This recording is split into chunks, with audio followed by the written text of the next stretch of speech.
Hello, hello, ladies and gentlemen. This is your girl Mitzi, and this is Mitzi. Let's think about it. Today we are thinking about sitting and thinking. Ooh, I know that's a thinker. Why would we think about sitting and thinking? Well, this is the reason why I have Tom here, who's going to help us understand the reason why we need to think about this. So, Tom, thank you so much for coming on to my show and sharing your time and perspective with me. Let's go ahead and dive right in. When you hear the words sitting and thinking, what does that make you think about? Well, I have a story for thinking there. My wife had breast cancer and ended up in hospice for 3 weeks before she Mm, passed. mm, And that's where my thinking started. I do some presentations with my book. In fact, I've done 132 of them up to now. And one of the things I challenge people is to say, I sat with her 24/7 for 3 weeks in a hospital hospice room. Now you can't watch TV, you can't read a book, you can't do anything but sit there and think.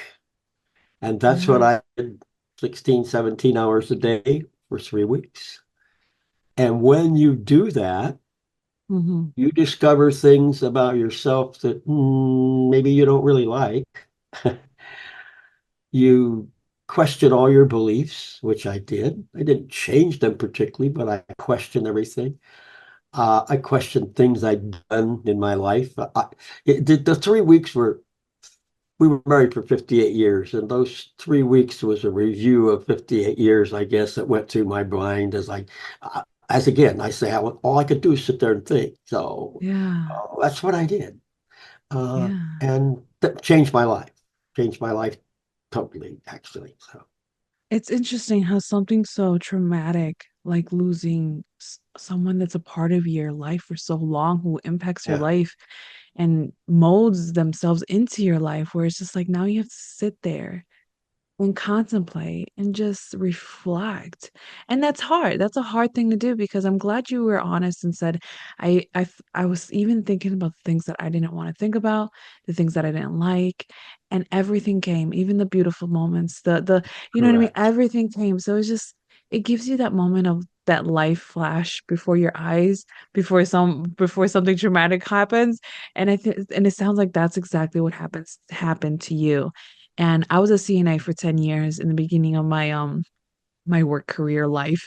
And when used to work at an assisted living and dealt with the hospice patients there, it was you can see the difference between the patients who had no families and the patients who did have families, and the patients who did have their families and they sat there exactly like you said, just silent.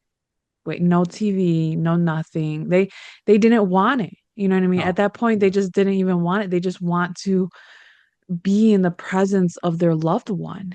And correct. like you said, just think, and the thoughts would That's, come and come and just come.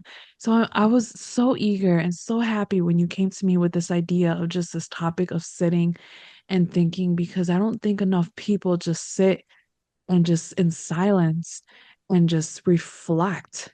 You know what I mean? Why do you think it's so hard for people to just have that moment of silence to reflect? well, I think we've been, I don't want to say trained.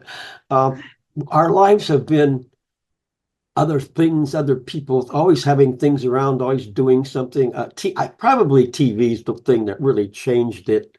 All Yeah. of a sudden, we had to have the TV on 24 hours a day, even though we Hmm. weren't watching it. It had to be there in the background. We had to be hearing it. Even before that, we had the radio. So the radio was always, I remember when I was a child, my mom always had the radio on. She was ironing, she was cooking, whatever. I remember some of the programs. And as a kid, I was too. I mean, that was the big thing for us to get to the radio programs on Saturday night and stuff. And then when TV, of course, began watching the TV. So we were always putting something in the background, something behind us that keeps us from sitting and thinking. Even Yeah. I told people, I just did one of my presentations at a church, and it was a Catholic church, and there was a priest sitting there, and I said something I challenged in my presentation, I challenged people to do what we just talked about. Just take 4 hours, sit down, and just think. Don't read, Don't listen to music. Don't watch television. Don't pray. And I had to apologize to the priest. I said, Father, I'm going to tell him not to pray for 4 hours and think about your life, yourself, you, and what's going on. If you're praying, you're concentrating on Something the else. Yeah. being. So concentrate on only you thinking about what's going and try it for 4 hours. And then remember, I did this for 16 hours a day for 3 weeks. Yeah. So, and somebody said, well, how can that change your life? I said, it did. It did because I began Yes. to, you just said it a few minutes ago, I now see people differently. When I give it, again, I'll back to a presentation. When I give it, I had 65, 70 people Tuesday night. I look out and I see their eyes now. I feel what they feel. Before I Mhm. wouldn't have known. I wouldn't have. I mean, I'd looked at it and wouldn't have seen. I'd think now I see. And these are people that are grieving. I mean, they've lost a loved one most of the time. And in fact, everybody is grieving in some mesh fashion. But I Yeah. look out and I was there Tuesday night, and there was a gentleman sitting, oh, pretty close to the front. And I could see it in his eyes.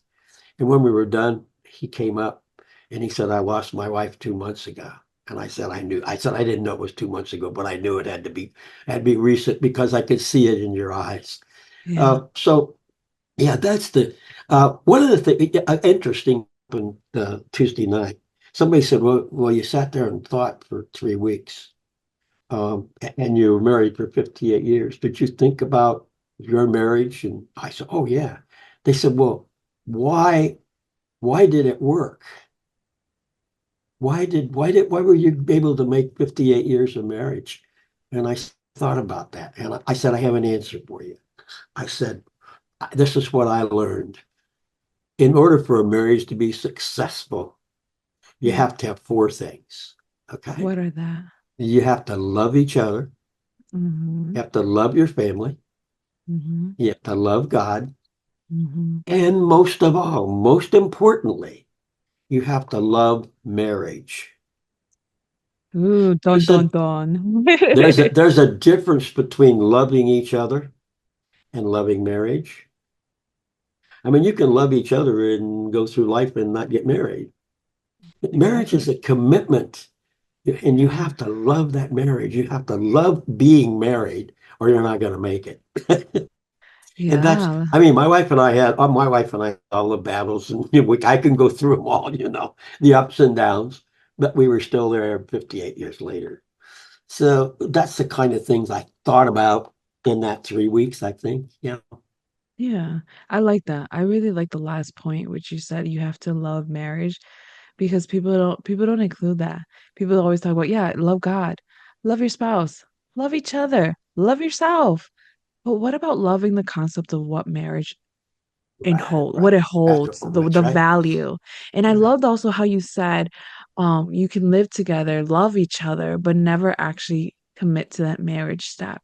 And you're absolutely right. So many people now don't want to commit to marriage because they're either upset about the way society portrays a wedding supposed to be or a marriage is supposed to be, or they've seen bad marriages fall apart and they lost its value, so they don't hold up to it. But I think when you allow yourself to create a real definition of what marriage is and it holds, it brings a type of bond that it's not like it's not submission. I don't know how to explain it, but it's a different type of commitment. You know what I mean? Yeah, It's a it different is. type of commitment that you just can't walk away from so easily. You know what I mean? You have to put in that hard work where you actually have to think about it. So I'm Yeah. very thankful that you brought that up. It's so easy to fall in love. It is. It's so easy when you're young, particularly, Uh-huh. um, to do all these things, to get this fantasy going, but suddenly in your life, those things are going to change. And when those things change, that's when it becomes difficult. I Yeah. remember the morning I woke up and looked over and I went, oh my God, what did I do? I've got a wife, I've got a commitment. I hadn't had, I'm 21 years old. I don't need this. And then a couple Yeah. years later to hear a baby cry and go, oh, I'm a father, I am really committed. Now what, how did I get into this mess, so to speak? So yeah, those are the things you go through. And again, back to my 3 weeks, that 3 weeks in my life of just thinking, uh, just it was not I was going to say it was a wonderful it was not a wonderful experience sitting here holding her hand as Yeah. she only had water and a pain pill for 3 weeks, so Oh, I I was believe holding it. her hand. I could feel her pain, so that wasn't wonderful. Mm. uh, but the wonderful thing that happened to me was I always thought, why did God do this to me? Why is he doing Yeah. it to her? Yeah. After it was over with, I understood. He got to me.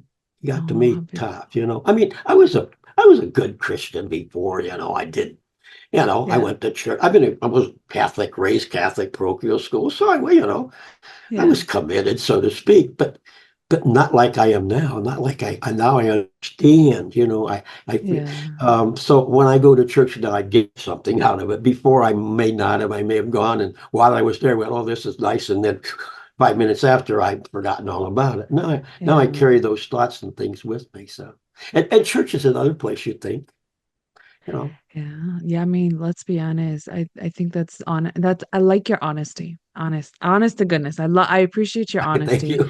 And you know what I mean? And let's be honest, at your day and age, what's the point of lie about it, right? What's the point of lie about your experiences and your thoughts? Right. So I appreciate you just being honest about how you went about your faith just as any other person would. Go in, check in, and continue on their life as long as they do their good deeds and due diligence. But when it comes sometimes to that point of that realization where you ask those hard questions of why, and then God gives them to you and you receive them, and it changes your directory, and it's beautiful. So I have to ask you, how do you handle intrusive thoughts when they come in? Because they come in and attack us all. So how do you handle intrusive thoughts? Well, I guess I have to refer to my experience with my what happened when my wife died.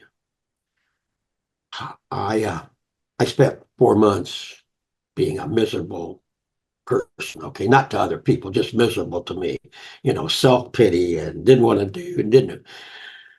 So I had to learn to control my grief, to keep Mm, those memories and those intrusive thoughts from coming. That's what it's all about. They're going to happen, yeah. but you have to learn to control them. Mhm. So that's my thing. My whole thing, as I said, my book is called Balloon in a Box: Coping with Grief. And the idea here is that grief is like, well, somebody had told me it was like a ball in a box. When it bounces around, it touches a side and a memory comes back, or a thought or an idea or an emotion. And I said, no, it's more like a balloon in a box, because a balloon's a little harder to control. If you move your hand to the right, the balloon may go left. Okay. Yeah, yeah. So that is mine. So I am controlling my life, my grief journey, which I don't want to call it a grief journey because I call it a love journey. Because without love, there is no grief. So Amen. I've got the balloon, and that balloon I control. Now, I'm going to have those thoughts, and I'm going to have those memories that bounce back and on those things, but I control it. I, Hmm. it's been well, it's been 5 years now. I still have the feelings. I still have the little tear every once in a while. I still have the memories come back, but now they're all good memories. The bad memories are kind of slipping Yeah. away. They're seeping out of the balloon, I guess. The good memories There. are still there. So I do another presentation called "Happiness as a Green Banana," and it's the same thing. Happiness is control. When you control your thoughts and control your life, Yeah, you can be happy. absolutely. Same thing. So I went through this whole thing with the grief thing. Um, I, I quite honestly, but that 4 months I spent were terrible. And one night I had dinner, and when I was in college, I was theater arts and I studied movies. Okay. Okay. So this one particular night, it was like 4 months after, uh, it was a perfect movie scene because I'm sitting at my bar counter. It's an open concept in our house, the kitchen and the bar. I'm sitting there having my dinner. I have Frank Sinatra on the stereo. I have the fireplace going. It's November and there's sleet and snow on the window. And here's this little pathetic guy. So if you wanted to do a movie scene, you could have gone around with the camera and got some great shots. I got up to walk over, I think, to change the music. I tripped, fell on the carpet. I don't think I cried after she died up to that point. That may be a little couple, but that night I cried. It came out in buckets. And her favorite Mm, saying always was, "It is what it is, put on your big boy pants and deal with it." So I thought that's what she'd be telling me now. And so that next morning's when I changed. I call that night my epiphany because I went from a dark world the next morning to sunshine to saying I'm going to take grief on and here's how I'm going to do it. I like it. I've got this balloon and I'm going to go forward. And hey, I kicked God out and I said, "Hey God, you better come back. I think I need you." uh, so and I always tell people, Bishop Sheen had a comment one time. I paraphrase it. I think exactly the way he said, but he said, in order to get into some people's hearts, God has to break it. Well, he Yeah. broke mine. He Yeah. broke it into 1,000 pieces, and he was the only one. Again, thinking I was thinking about it, and thinking God's the only one who can put it back together, and He did. Absolutely. There's one piece that's going to Absolutely. be missing, but He put it Yeah. back together, and I'm a happy guy now. I wish she was here sitting Yeah. beside me. If she was here sitting beside me, I would we wouldn't be talking probably. But Yeah. uh, So, all these things happen to people when losing a spouse or something like that happens. And sometimes they avoid it, they push it back. And that's what I tell people, don't do that. Let it come out. Let it come out. Bad, good, whatever it is, let it come out. That's the only way you can move forward. absolutely. It's like trying to hold a fart in. It's gonna hurt you. You know what I mean? It's gonna mess up your body. It's not gonna do you any well if you just hold it in. You have to Exactly. just let it go and go through it and experience it. So with you moving through grief and moving through everything that you're doing and trying to help other people with their grief with your book, that has this helped your children with their grieving process with their mother? Oh, I think so. Definitely my son. Yeah. Uh, I just have a son. Okay. I have a granddaughter, a Oh, daughter-in-law. I'm sure my son and granddaughter in particular, because they were very close to her. Uh, my son was, so yeah, it's helped them.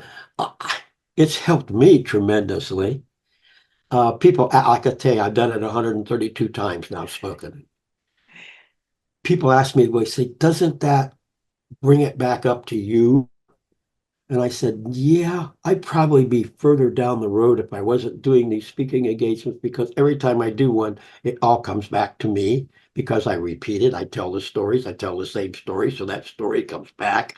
yeah. Um, I tell them my regrets, which I could probably be on with my regrets, and they may be gone if I don't keep bringing them up doing a speaking engagement. Um, but it's helped me way. And I know I'm helping other people because I get the Absolutely. phone calls, I get the letters, I, I get the guys, the people come up and give me a hug and said, "Oh, you helped me so much. Thank you, thank you, thank you." So yeah, that makes it all worth it. And at my Absolutely. age, I'm 84. I'll be 84 years old in a couple of weeks. Um, Wow.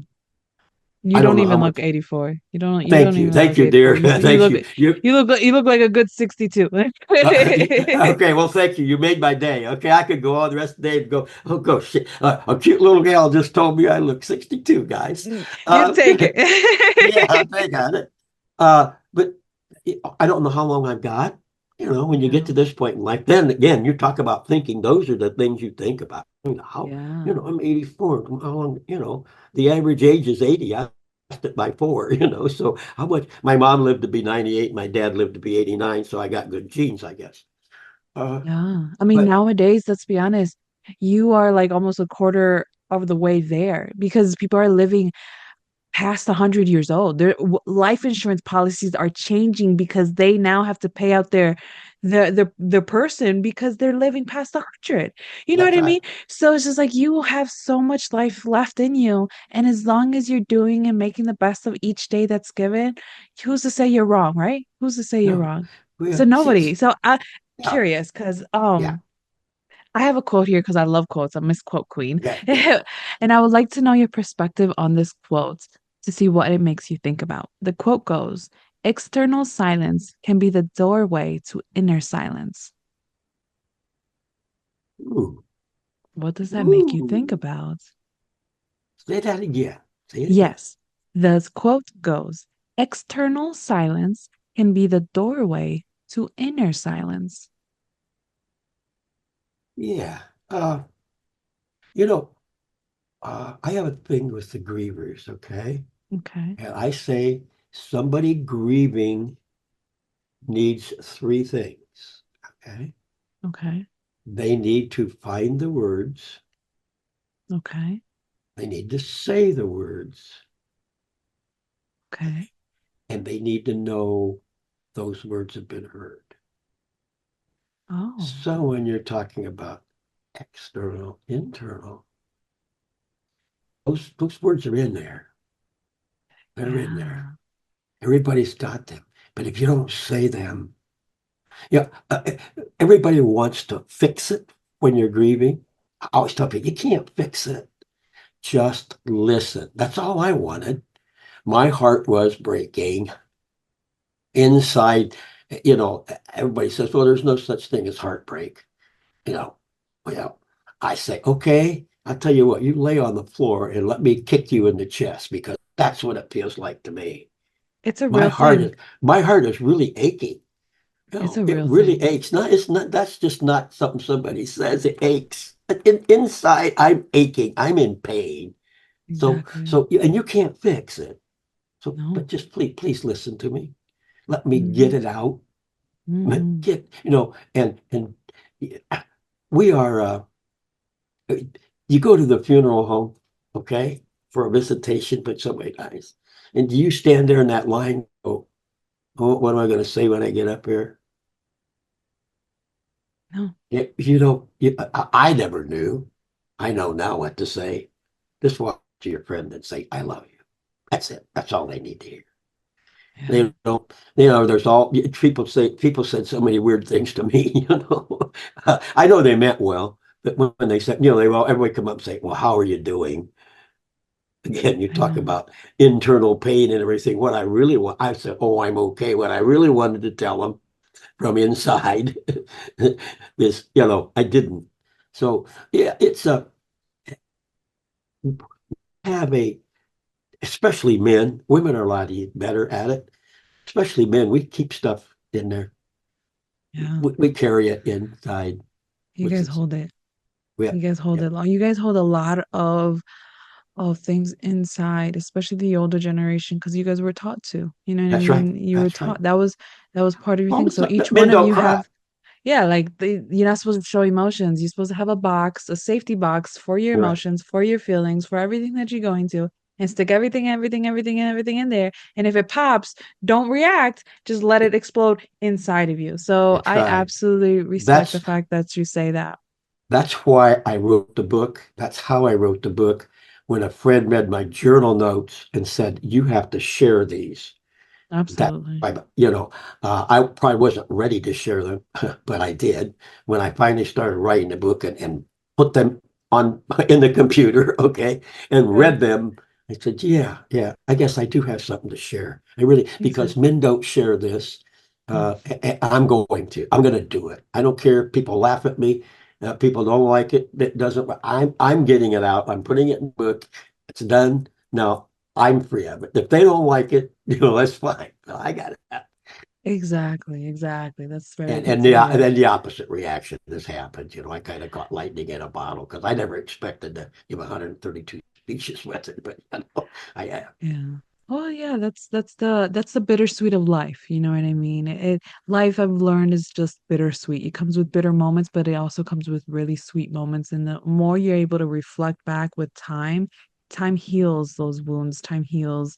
these things that we can't see in our moment that we're feeling it, That's but when right. you're able to sit and think and clear your mind like we've been talking about, you're able to receive the understanding, you're able to receive the perspective, you're able to actually pull a 360 perspective when you're sitting down because you're able to actually analyze and rationalize and understand in so many different ways. And that's why I'm so grateful to have this conversation with you.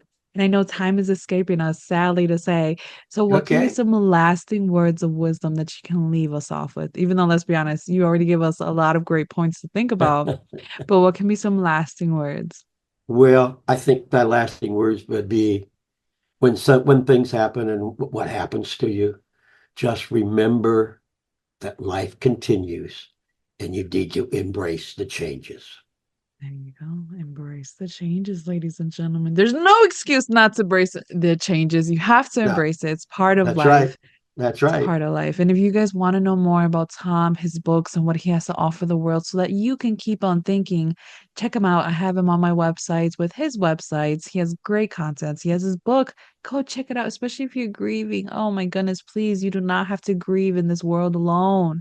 There's so That's many people right. who are grieving, and you deserve somebody to connect with. So please go check him out so that you can continue on thinking. So with that being said, bye.